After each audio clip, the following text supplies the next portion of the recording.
ब्रह्मादिभ्यो ब्रह्मविद्यासम्प्रदायकर्तृभ्यो वंशऋषिभ्यो महद्भ्यो नमो गुरुभ्यः। सर्वोपप्लवरहितः प्रज्ञानघनः प्रतिप्रत्यगर्थो ब्रह्मैवाहमस्मि। ओम शांति शांति शांति। ईश्वरो गुरुरात्मेति मूर्तिभेद विभागिने व्योमवद्व्याप्तदेहाय दक्षिणामूर्तये नमः। अज्ञानतिमिरान्धस्य ज्ञानाञ्जनशलाकया चक्षुरुन्मीलितं येन तस्मै श्रीगुरवे नमः। ओम।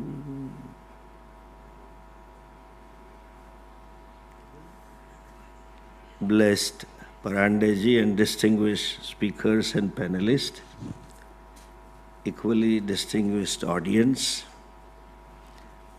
who are our family members. Generally, we see and therefore we know.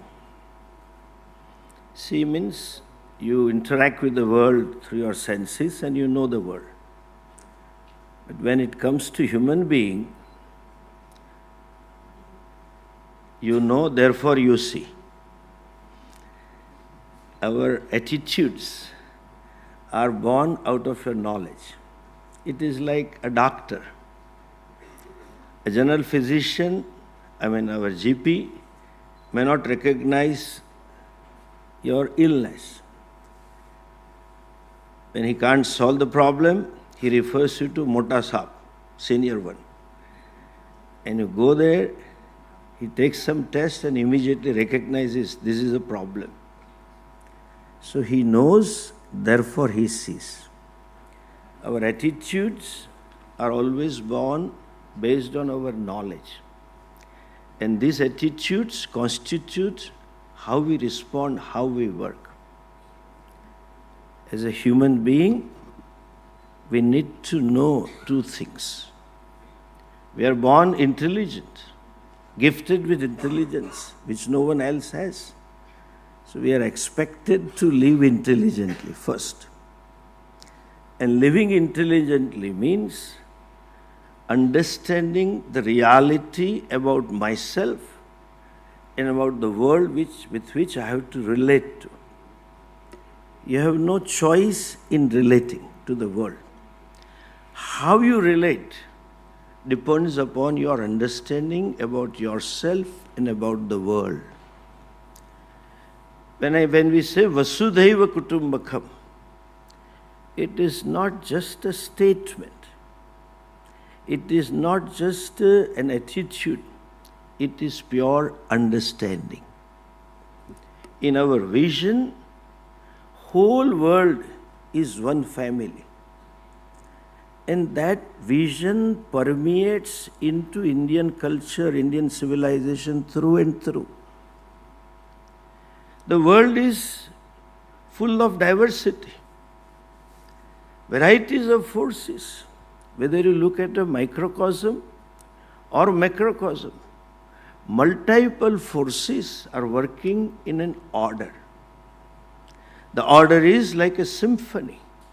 Various instruments are playing and creating different sounds, but there is a melody.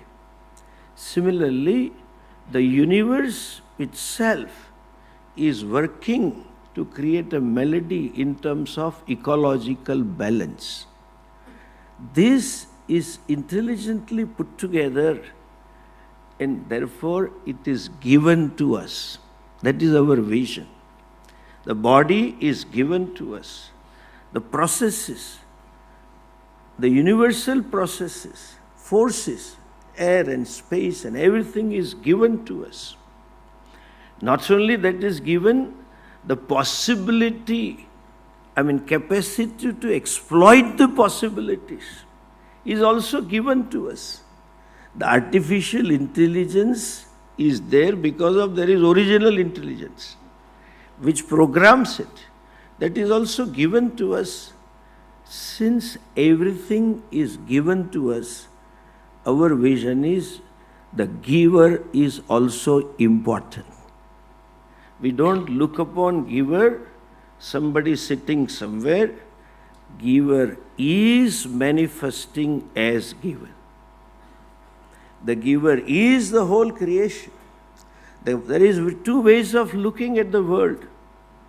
I can look upon the world for my consumption. I can see the world for my happiness only.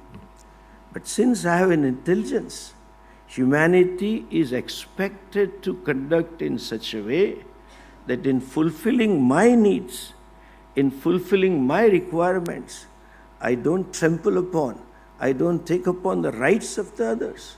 There are laws. That being a case, the world is given to us.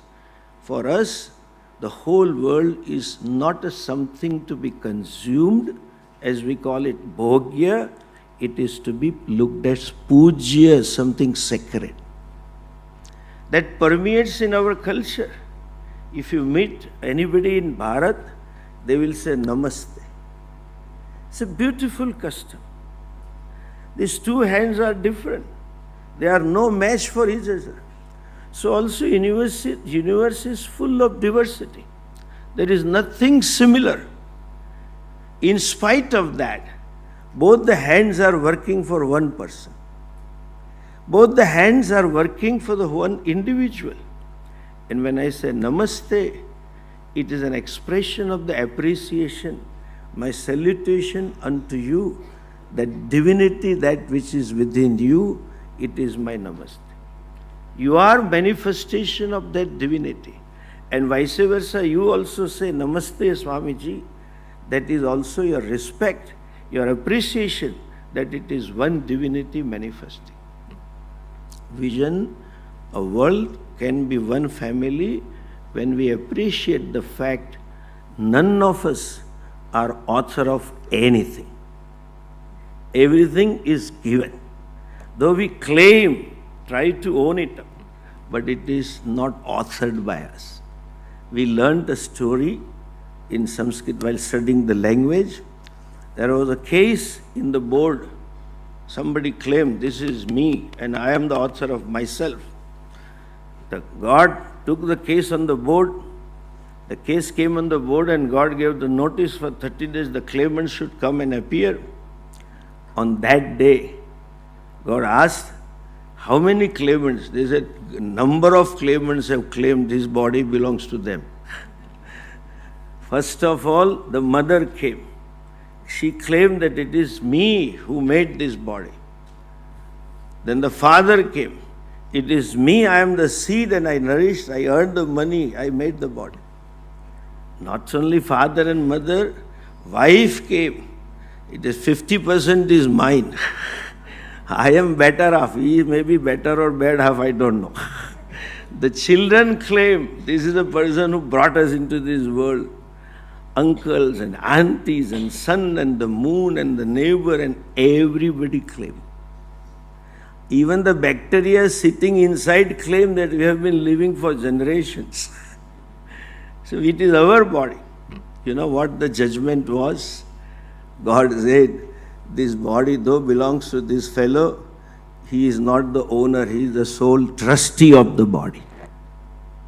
You don't own anything. That attitude brings about mutual respect for others. Nobody is meant for our consumption. We have right to use the things for fulfill our requirements. One of the meaning of ahimsa, non-violence, is that I consume only that much, as much I require. Any kind of wastage is violence. So, when we have this appreciation, mutual respect is same. We can't claim that we have the special biological space in the universe. We share the same space as all other beings. All of us are the manifestation of one divinity that has given this universe for us to live and conduct ourselves intelligently. What is intelligent living? One, respect for others. Because Whole world is manifestation of one divinity. Second, what is intelligent living? One of the vertical is human values. Very beautifully talked about in Bhagavad Gita and Mahabharata also. Nowadays, yoga has become a soft power of India. Everybody does yoga. But only asana pranayama, that yama niyama is disappeared somehow. And ultimately, dharana, dhyan, samadhi is also gone. I was the one who initiated this World Yoga Day. We started working since 9. Anyway, Krishna says very beautifully. He says, this person I consider as a param yogi. He is among the best among all the yogis. Who is the one? Not the one who does asana pranayama. Not the one who does dhan, dharana, samadhi. He says, one who sees the pain and unhappiness of others as his own, and one who sees others' happiness and pleasures as his own. In other words, one who has an empathy for others is a param yogi. You don't need a Swami. You don't need religion. You don't need some messengers and prophets to teach you the values. You just think this much. Atma upamyena sarvatra samam pashyati orjana. Or Vyasji said, you put yourself in others' situation and think, if someone conducts with me like this, do I like it? If the answer is no, better don't do that. That is the basis of human values. Whatever may be the religion, whatever may be the nationality or sex or whatever it is, there is one thing common. Universal expectations are same. Mutual behavioral expectation are same. I don't want to get hurt. No one wants to get hurt. I don't want to be exploited. No one wants to be exploited. I don't want that my things should be stolen. Someone should claim it off. Even those Adivasi Prajas in the beginning of the creation also there was a mukhi to do justice. This belongs to this fellow and not to this. No one wants it. These are simple things, common sense things. What I don't want others to do, I don't do unto others. And what I want others to do unto me, I do the same. That goes in civilization also. No person following a particular religion or particular culture wants to see that his or her own culture gets destroyed because of universal values. We have to respect all religions. We have to respect all cultures. And we have to appreciate there is a diversity which is a fact of the universal. And in diversity only there is harmony. And that appreciation with empathy and compassion, seva will be natural. In fact, there is no word seva in Indian culture. Our culture, the word is duty. I am a consumer. I am a receiver all along. And I am supposed to be a contributor. Let us resolve to be that. There was a small story. You may be the 100th monkey. Meaning thereby, let us bring in new era, not the consumer but the era of contributors. Let us convert ourselves. Let us turn ourselves from consumer to contributor. When each one of us is a contributor, the rights of the others, the needs of the others will automatically be fulfilled. I think if we start from this consumer to contributor, world is one family. And that's the spirit of a family. Family means each one wants to see that others become happy. And I hope we leave a better world for generation next. Thank you very much to all of you.